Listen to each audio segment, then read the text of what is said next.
So, you've come this far. You've been able to design. You've actually learned a little bit about finite element analysis. You figured out why parts break. And now we're about to change your mentality completely. Because what if you didn't have to do all that work?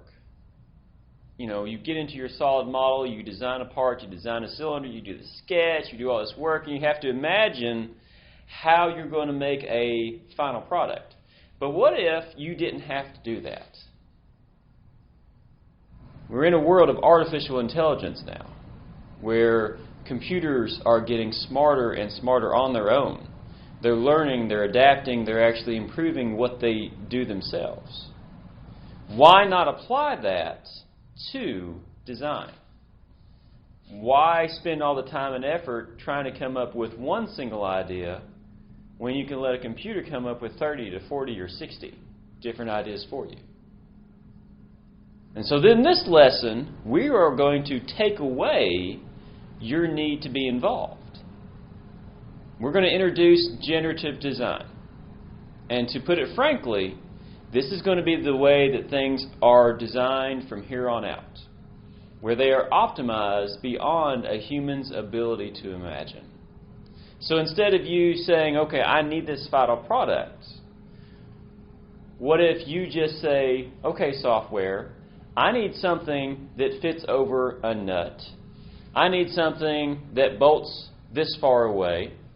And I need something that takes those parameters and applies, we'll say, 200 newtons of force to it.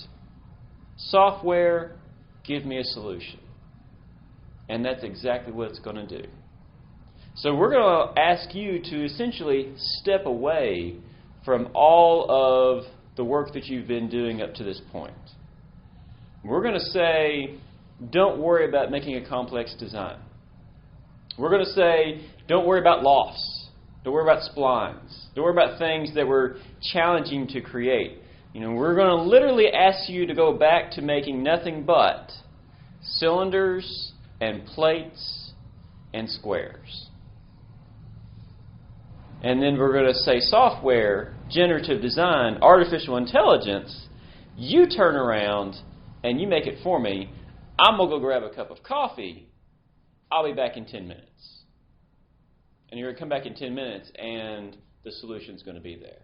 Not just one solution, a variety of solutions for you to choose from. Think about that.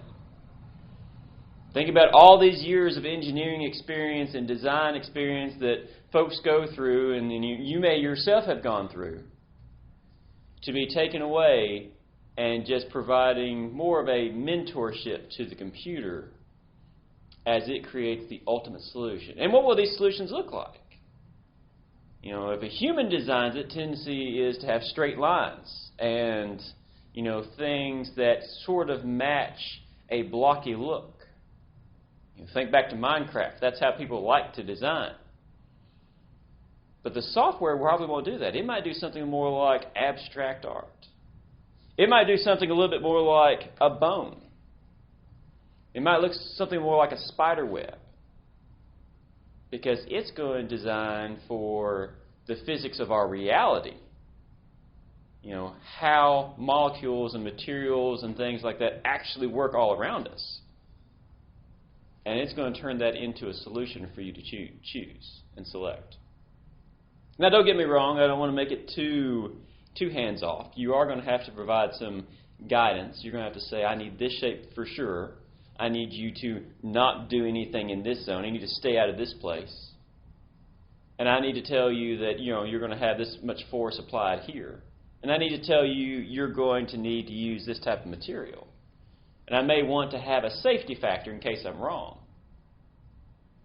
And maybe at the end you have to do a little cleanup with some mesh, you know, a little mesh sculpting or something. But it's going to amaze you on what the software can come up with completely without your input. In fact, the less you give it in terms of restrictions, the more of a wild and crazy solution and yet incredibly optimized solution it's going to create. So what if we don't ask you to design anymore? What if we ask you to just orchestrate the solution?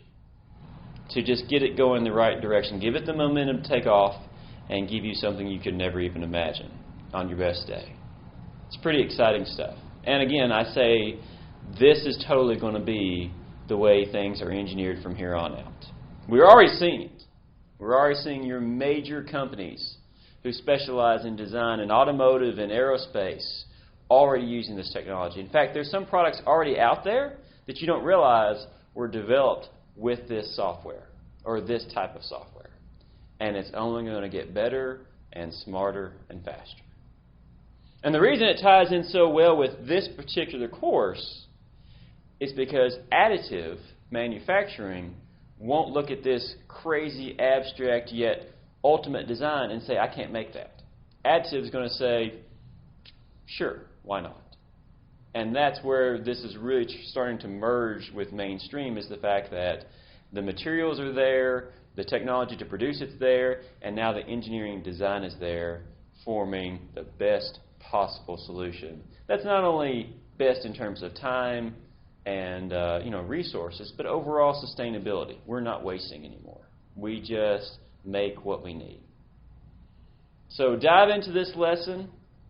Really take your time in getting the handle on it, understanding it with it, and I totally encourage you to go and play with some other designs. Come up with your own guides for generative to make, your own solutions, your own products that you want, because the more you get to using this, the more you're going to love it, and the more impressive the work's going to be. And it's just going to blow everyone's mind. So enjoy and realize you are on the bleeding edge of design technology with these lessons coming up. All right, we'll see you.